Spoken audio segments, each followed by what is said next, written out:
Welcome to our presentation. We would like to visit with you a little bit today about your upcoming trip to Tastes of Tuscany. If after watching the presentation you have any questions, please feel free to give us a call. The special online travelogue has been produced and is being presented by the full-time travel professionals of Please Go Away Vacations. Our tour, as I mentioned, that we're discussing this evening is Taste of Tuscany. The dates of the tour are February the 14th through the 22nd of 2019. Please Go Away Vacations is doing this trip in cooperation with Colette Vacations. It is one of our personally escorted value-added feature travel experiences. And as we go through our presentation, we'll go over some of the extras that makes it a feature tour. One of the things that is always included in a feature tour is a personal host or hostess. The personal hostess for this trip will be Mary Ricky. Normally, when we're doing our presentations, we do have the host or hostess with us so that you can kind of get acquainted with them and they can tell you a few things. But unfortunately, or I guess fortunately for Mary, she's traveling through Australia right now and can't be with us this evening. So Larry, would you like to get us started and take us on a little brief outline of some of the things everyone has to look forward to on this tour? I certainly would, Paula. Thank you, and thanks to everyone that will be listening to this and viewing this. I would second what Paula said in that we want you to ask questions. We make these presentations in the hope and anticipation that the questions that you have in mind will have been answered and that maybe more questions will be raised that we want you to ask. So let's start out with a map of what you're going to be doing, and it is really an amazing itinerary, in my opinion, in that you will be in the heart of Tuscany, one of the most beautiful areas of Italy and certainly of the world. But during that entire time, you are going to be staying in one luxurious four-star hotel and take day trips out from that hotel so that you can unpack and pack only once, but that you can also enjoy fully those areas that are surrounding your place of residence for this week. That place is going to be Montecani Terme, and you're going to be there for a total of 7 nights. You will be flying into and out of the famous, most beautiful city of Italy, or one of the most beautiful cities of Italy, and certainly of the world, Florence. And from your main point at Montecani, you will be doing Borgo al Mazzano, Lucca, Pisa, San Gimignano, and Siena. Fantastic areas, areas that many people experiencing Italy do not have the opportunity of saying and seeing. So, Paula, as we get ready to take a further explanation, let's take a view at what we're going to be doing in the hills and villas of Tuscany. This is somewhat of a representative view of what you have. Vineyards, villas, hills of Tuscany, a most beautiful area that you are thoroughly going to enjoy. As I mentioned, you're going to be in one hotel, a four-star hotel. This is an interior view of its dining room. Looks quite luxurious, doesn't it? Your hotel, Ercolini Asabi. And this next slide is going to show the elegant entranceway from the exterior into your residence of the week. So what are the Tastes of Tuscany? We refer to this departure as being the Tastes of Tuscany. Well, let's take a look again at what those tastes are. Obviously, you think of Italy and you think of pastas. You also think of cheeses. Next might come to mind olives. And of course, you cannot think of Italy without the wines. But you know, there are other tastes that we would like for you to consider. They are not ones that exercise your palate necessarily, but there's also the Tastes of Tuscany that include architecture, also includes the history, really, of the world, art, fantastic art, and of course, religion and much more. So those are what we consider to be the Tastes of Tuscany, and ladies and gentlemen, you will taste them all. Paula also mentioned in her opening remarks that this is a Please Go Away Vacations feature travel experience. So exactly what does it mean when we say a Please Go Away Vacations feature travel experience? Well, the answer is quite simple. We take an already excellent travel program, or we make one entirely ourselves, but if we take an excellent travel program, such as the Colette program that we used as the foundation for our experience, we add many different things to it, many features, if you please, that are not in the original concept to make it a feature travel experience, the end result of which is our experience cannot be found with any competitor or in any competing program because it has been massaged and matriculated and turned into something that does not exist elsewhere. It features many features, therefore, a Please Go Away Vacations feature tour. Examples of the features, for example, that we have added to your experience are going to include a Tuscan villa dinner and included entertainment. We pointed out in one of our opening slides a representative villa scene and overlooking the hills of Tuscany and the vineyards. You're going to be able to have an included Tuscan dinner that we've added, and you're going to have an evening of Tuscan music. That will be a memorable thing. And you know, we like to think that travels are memories made and shared that can never be forgotten. And this is certainly going to be a feature that will do that for you. But there's more. We've also included a day trip to one of the most unusual areas in the world. It's beautiful, it's breathtaking, it's filled with unusual experiences. It's basically situated between the mountains of Italy and the Mediterranean Sea, and later on we'll have a representative photo of the unusual sights that you're going to experience and see. Again, creating travel memories to be shared and never forgotten. And of course, we also always include, as part of our provided inclusions, travel protection throughout your entire travel experience. Others don't include these things, or they make you add it on at your own further additional expense. This is a complete turnkey operation, and it completely protects you through to the conclusion of your travel experience. Should you be confronted with such things as health, accident, death of yourself or your family, or folks here at home, this is something that we want you to have, and you do have as an element, a feature that we always provide. And then, of course, there's more, and they are detailed in each individual brochure that we make. So if you want to know more about some of the features that are present on your Tastes of Tuscany, just take a look at the detailed brochure that you have in your possession. But moving right along, Paula, let's cover a couple of other things. You know, the Renaissance was founded in the city of Florence, Italy. And Florence, Italy is filled with art and history. And one of the most famous pieces of art anywhere in the world, and certainly in Florence, is the 14-foot tall statue carved by Michelangelo of David. The detail of that art piece is just amazing. For instance, when you are there, standing up, gazing at David, all 14 feet of him, look at his right arm, which is extended down, and look at his forearm and his front of his hand. The veins of his body are actually extended as they would be normally in a human being.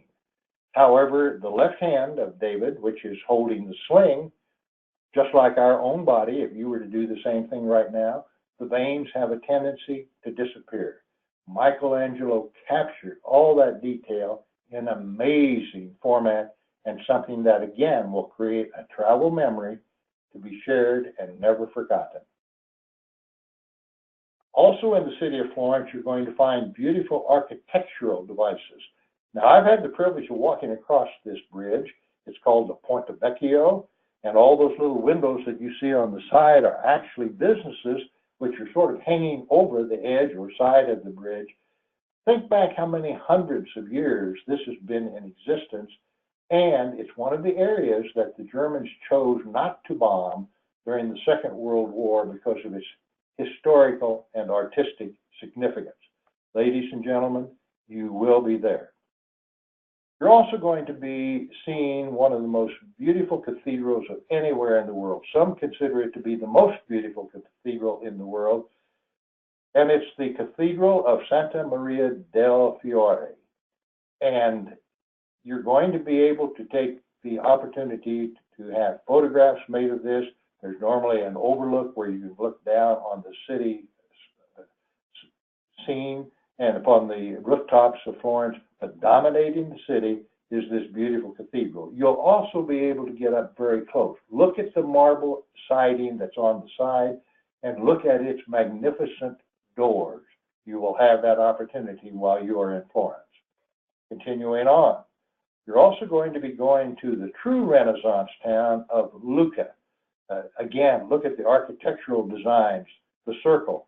You might wonder how in the world do they get to that inner courtyard, because there are certainly no streets or things of this nature, but there are entryways, such as you can see on the far side of that, through which they transport their goods and do their daily activities.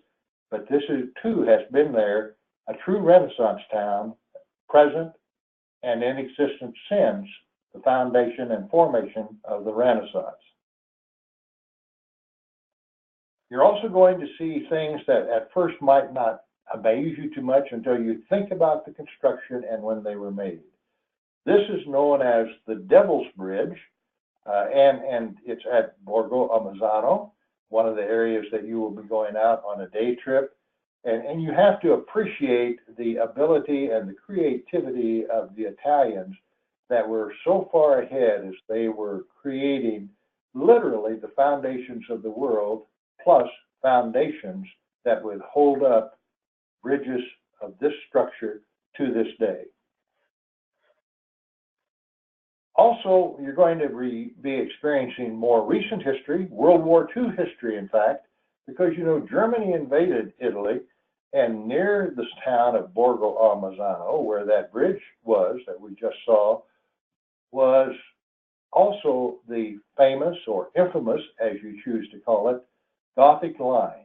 It was the last line of defense that was created by the Germans, and it was broken through by the Allies as they were defeating Germany in their advancing march inward in Italy.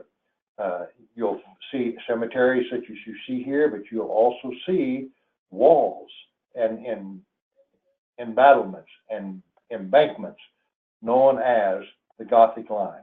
World War II history, and you're also going to then enjoy a Tuscan villa dinner and entertainment when you are near Montecatini. This is one of the features that we added. It'll be in a place representative like this, but you're going to be enjoying a nice, wonderful, memorable villa dinner on the outskirts of your city of Montecatini Terme.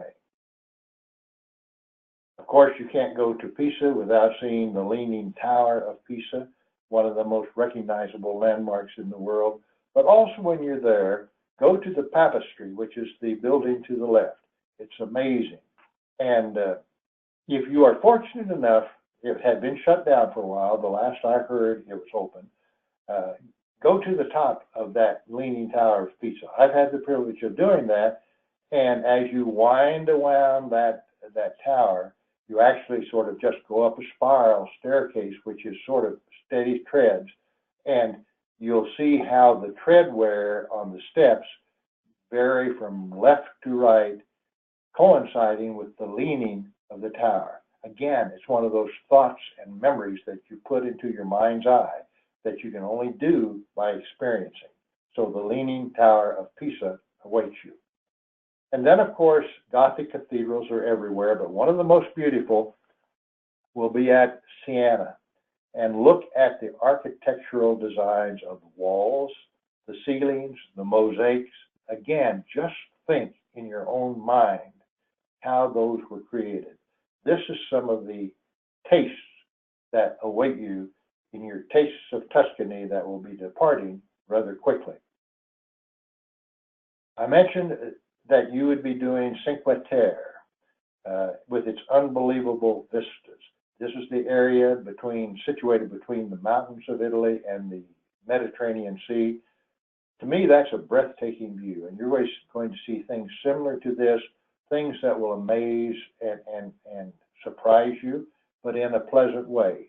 It's a day-long experience that we've added for you as a feature because we want you to have the most palatable array of tastes that you can have as you experience the taste of Tuscany.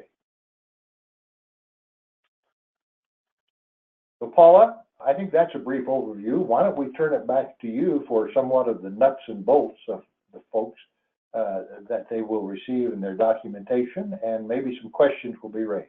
But ladies and gentlemen, before I turn it over to Paula, I would simply like to say thank you. We appreciate it when you choose to go away with Please Go Away Vacations. We know that you have a choice when you make a selection, and we feel very honored and are respectful of the fact that you could have chosen elsewhere. We are delighted at the same time that our repeat factor is over 94%, and then we have travelers that have gone away with us more than 70 times. So thank you, ladies and gentlemen, for going away with us once again. And now here's Paula. Thank you, Larry. There is a picture of the document booklet that you'll be getting when you get your documents. We did check on them today, and it's my understanding that they are being shipped. And then I realized that Monday is a holiday, so we're not going to get mail. So as quickly as we do get them, we'll review them for quality control and get those out in the mail to everyone. We do have several people that are in other states, and so we will be sending those with the USPS Postal Service in a manner that we can trace them. So as soon as you get those, we would appreciate if you would maybe just send us a quick email and let us know that they have arrived. This booklet is for another trip, but the booklets are all pretty much the same. Yours will have your name and your tour dates. When you get that, we do suggest strongly that you read it from cover to cover. There's a lot of really important information in that booklet, things that you need to acquaint yourself with and know. So please do read those. One of the things that you're going to find in is going to be your hotel.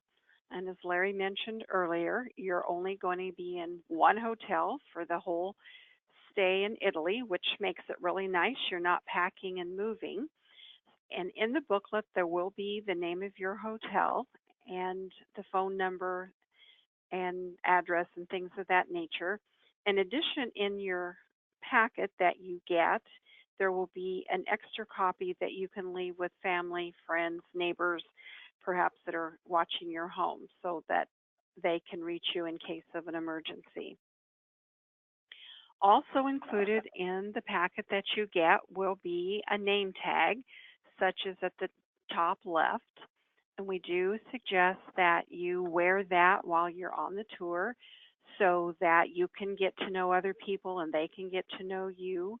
But especially, we do want you to be sure to wear your name tag on the days that you're flying so that when you get to airports and you're in lines, on occasion we've had airlines wanting to expedite a group on through, and that's how they can identify you as part of the group, and you can perhaps maybe go around some lines if necessary. But please do wear those, especially on the days that you travel. When you're out in your free time wandering around in one of the stops that you'll be making, you may not want to wear it so that you're advertising that you are a tourist, but kind of use your judgment when you're doing group things. It is nice for you to have those for the meals and things of that nature. Underneath the name tag is a tag that is a Colette tag, and it asks for your name and address. The other side has lines. The purpose of that particular tag is so that when you arrive at your hotel, that's how the hotel is going to get that bag to your room. If you want to put your address on there, that's certainly up to you. We're finding that more and more nowadays people are not wanting to put their address on. They'll put a family member or a neighbor, a business, or something of that nature, so that especially when you're at your airport checking in, it's not advertising that your home will be empty for a time while you're away. So you can kind of use your judgment on that. The string tag you're actually not going to put onto your bag, your large checked bag, until you arrive in Italy, and that one will then go on your bag. The one that says Colette that's green and has some information under it, you do want to put that one on your piece of luggage when you check it at the airport. And so that's when you want to use your discrimination as to what you put on for the address. But they both have distinct purposes, and both do need to be attached, and only to the checked bag and not to any hand luggage that you have. There will be a card, that a third of a page, that will be in your documents, that gives you the steps to attach it. In case you're having trouble with that, you can look at the diagrams and loop it through and then stick it back through itself. So it's pretty easy to do. In addition, you're going to get several of the bright green stickers, and that also has a distinct purpose. First of all, that's going to help when you arrive, those of you traveling with the group, when you arrive into Florence, and Mary is helping you to get the bags, and she'll get a sky cap if at all possible, and that's how she's going to tell them to find the group luggage, is to look for the bright green stickers. Now, you're also going to have more than one, and what we would recommend that in addition to putting those on your checked bag, you may want to also put those on your hand luggage or any personal items, camera bags, things of that nature that you have with you.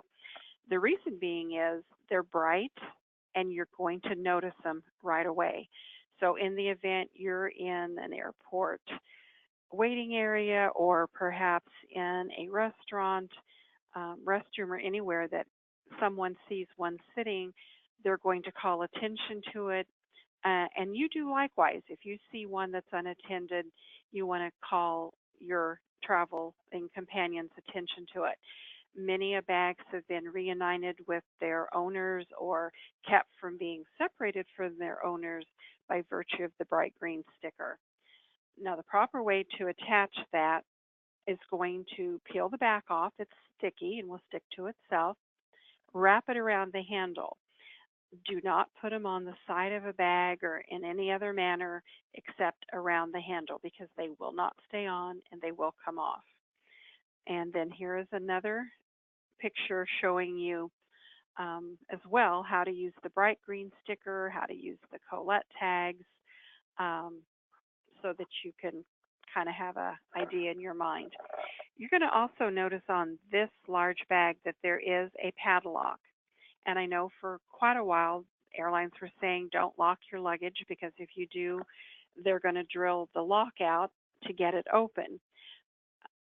TSA has an approved padlock, as can be seen here. There's a little red logo on the top left side of that padlock, and that indicates TSA approved. You can use a TSA approved lock, and we do strongly recommend that you do that. One of the big questions we often get is, well, how big a bag can we take? Well, the airline will allow you to check a bag, and for international flights, you normally do not have to pay to check as long as you do not exceed the size requirement, which is no more than 62 inches. You get that figure by adding the height, the length, and the width. Each of those three, one time, cannot exceed 62 inches. If it's larger than that, then the airline will charge you overage fees, and those can be quite substantial. In addition to the size requirement, it cannot be more than 50 pounds. And again, if it is larger or heavier, either one, you will be charged, and I have actually traveled with people who have been only a couple pounds overweight on their bag, and they paid almost $100. So you do want to be careful and not exceed those dimensions. Here are some bags, and the biggest one is a 62-inch bag. The middle one is a carry-on, depending on the trip. When you're traveling in Europe, such as this, even though that does meet the requirements for the airline, it is larger than will fit into the overhead of the tour bus. In most cases, but not all the time, the driver of your bus, once you arrive in Italy, will place that underneath the bus going to the hotel. And in your case, luckily, you're in the hotel the entire time. And then they would set it out. You would have to carry it into the hotel. And then when you're ready to go back to the airport at the end of your week, you would bring that out yourself. Included in the cost of your trip is handling for one large bag. So if you can get by without taking the middle bag, that's great. The one on the left is also a carry-on. Again, it may not fit in the overhead of a bus, but it would fit under the seat. There are some that are about that size of the one way on the left that also have handles that will pull out and wheels that you can roll. Anytime that you can travel with bags that roll, that's really ideal. There are times, on occasion, that we are unable to find a sky cap to assist with bags, and in that case, it is necessary that you handle your own for a short distance or something. And one thing that comes to my mind is when you're returning to the United States and you're going through immigration and customs, and you have to claim your bag for a very brief time and then return it to the airline, the sky caps are not allowed back in that secure area. So you do have to handle it yourself. You can often get a cart, but sometimes there are not enough carts to go around. So again, wheels are wonderful. As Larry mentioned and showed on the map earlier, you're going to be staying in one location and doing day trips out. Oftentimes you will be out away from your hotel for the majority of the day. A backpack such as this works really nice because you can actually like have it flat and nothing in it. It could be your carry-on for the whole trip, and you could carry that onto the plane. What a lot of people do is to have that empty, put it in the side or the top of your large suitcase, and then use this when you're out for the day, because you could have a little zipper bag, put your passport, your money, your credit cards, anything important like that zipped in that bag, tucked way down in and zipped in. But you've got ample room here to have your camera. You could have extra chips or batteries, any medications you might need for the day, all those kinds of things that you would want to have with you for a day trip. Very easily fit in the overhead of a tour bus in Europe and have everything there that you need. Usually there's a little pocket that you can even have your water in. So those are really, really handy. Another important rule is the 311 rule.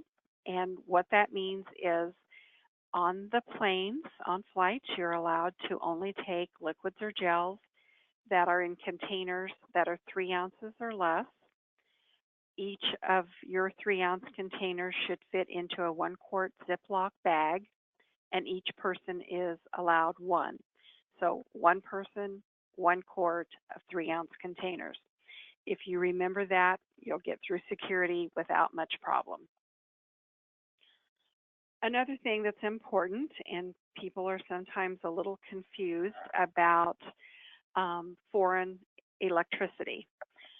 So what you're going to need to plan to do if you're going to use a curling iron or electric razor, any kinds of things like that, is first of all, you need to know whether or not your device is 110 and 220 volt.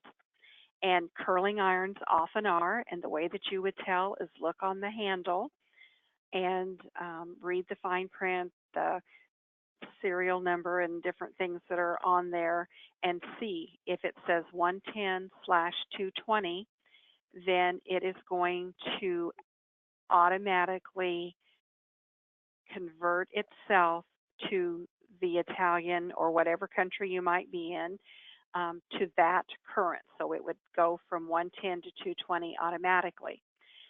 So this diagram is actually if it does not automatically convert itself. So starting from right to left, you've got your device, curling iron or whatever. You're going to need to convert it to the correct 220. So there is a little box, and I believe there's one on a slide we'll see here in a minute to kind of give you an idea that you would need to plug your device into the converter to convert it. And then at that point, it's still not going to go into the outlet, so you would need the proper adapter for Italy in this case prior to putting it into the wall outlet. And then below that, if it does automatically, such as my iPhone automatically goes ahead and converts itself, so I only need then to plug it into an adapter to plug it into the outlet. And if you have any questions about that, be sure and ask your hostess because she'll be glad to help clarify so that you can use those properly. If you don't do it right, you are going to have problems and stand the risk of burning up your device. So again, some of the important things in general about your trip, and many of this will have details and be answered in your booklet. So again, it's a really good source to read through and through. The temperatures, it is winter, so it's going to be cool. Your book will have some average temperatures for the areas that you will be seeing. You're not going to need anything dressy, so you don't have to worry about taking any formal clothes or anything of that nature. It is good to have layers so that maybe today it's cool, tomorrow maybe it's a little warmer, and you might change locations during the day. So if you've got some extra things that you can add to or take away from what you're wearing, that can kind of help keep you comfortable. Traveling on buses sometimes it's difficult for a driver to keep a lot of people happy with the temperature. So again, it would be great to be able to maybe remove a sweatshirt or something of that nature, or if it's a little cooler, to add something so that you are comfortable. Shoes, it's important because there is walking on tours that you want to be sure that you have some good, comfortable walking shoes. It's a good idea to take with you more than one pair of shoes in case a sole or something would come loose or there would be a problem with it that you do have another pair. Perhaps you have some moisture and your shoes get wet. You want to be able to have on a pair that's dry. You don't have to worry. Nobody's going to be watching your fashion, so that, it's silly to go on a tour and take 6 or 7 pairs of shoes to match everything you're taking. Probably one of the most important things is the passport. You absolutely are going to need your passport when you get to your airport to depart, and without that, you will not be going anywhere. Top right, we've got credit cards, and that as well is important. You need to be sure that you either go online and fill out a travel information for your credit card or call them, whatever your credit card prefers, and tell them where you're going to be traveling and the dates, because if you don't, probably they are going to refuse the charges and not allow you to use your credit card. We do suggest the use of credit cards. Oftentimes, you really don't want to have all of your finances in one form. You're going to probably want to have some money that you will convert to euros, as well as a credit card sometimes in Europe you'll find that there is a minimum that you can charge. And when you're stopping at some of the places they stop for lunch, you may or may not, depending on what you're used to eating for a lunch, have met that minimum charge. So, and should your credit card or debit card be refused for some reason, it's good to have something to fall back on so you're not relying strictly on one thing. Now, as far as the credit card that you would want to take, Visa is on top, and that's because of Visa is the most widely accepted credit card in Europe. A distant second is a MasterCard, and you will find some places that will take those. It isn't worth your time or effort to take American Express or Discover because in Europe, very, very few places are going to accept those cards. So our recommendation, if you're planning to use a credit card, is to have a Visa.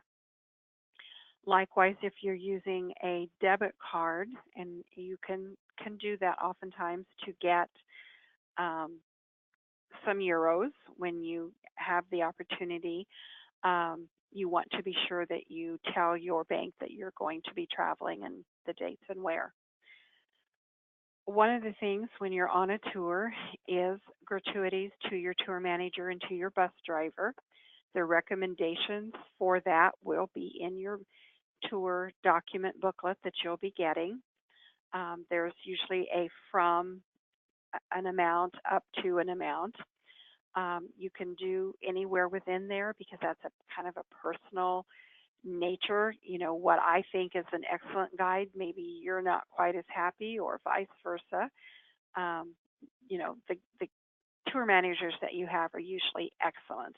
So you can kind of use your judgment within that area as to what you want to tip them. Now, unlike other tour companies where your personal hostess, Mary in this case, is expecting a gratuity of $5 a day for the time you're gone, the hostesses from Please Go Away Vacations do not expect, nor will they accept, a gratuity. They're going to offer advice, give you suggestions, do things with you, but they're doing that so that you want to come back and travel with us again, and not because they're anticipating that you're going to give them money at the end of the trip. So right there is a savings over a lot of other tour companies in addition to the extras that we include in our features. We've talked about the conversion of electricity, and on the right side of the euros that you, or Canadian money, excuse me, that you see here, you see a converter and adapter kit, which if you're going to do much traveling is really nice because different areas of the world and even different locations within Europe have a different plug that you need to do to adapt it for their outlets. The square box on the right-hand side outside of the kit is a converter. And so as we looked at in the last slide, that would be what you would plug your device into, and then you would plug that into the little adapters that are in the box. So that will help you to be able to use your appliances. Larry, is there anything that you can think of that I have missed? Paula, I think you've covered it very well. I would simply say thank you. And Paula, I'll turn it back to you. Okay. So again, watch this now that you've had an opportunity to watch some of the highlights that we've gone over. Please do give us a call with any questions. After you get your booklets and read through them, I think a lot of this will be a lot more clear to you. So thank you. And with your questions, you can always either give us a call, and our toll-free number is 1-800-362-9347. Our hours are Monday through Friday, and we're here answering phones from 9 to 5. Or you can always, anytime you think of them, send us an email, answers@travelpleasegoaway.com. We look forward to everyone going and having an excellent time and relax, and it should be a great trip. So thank you very much.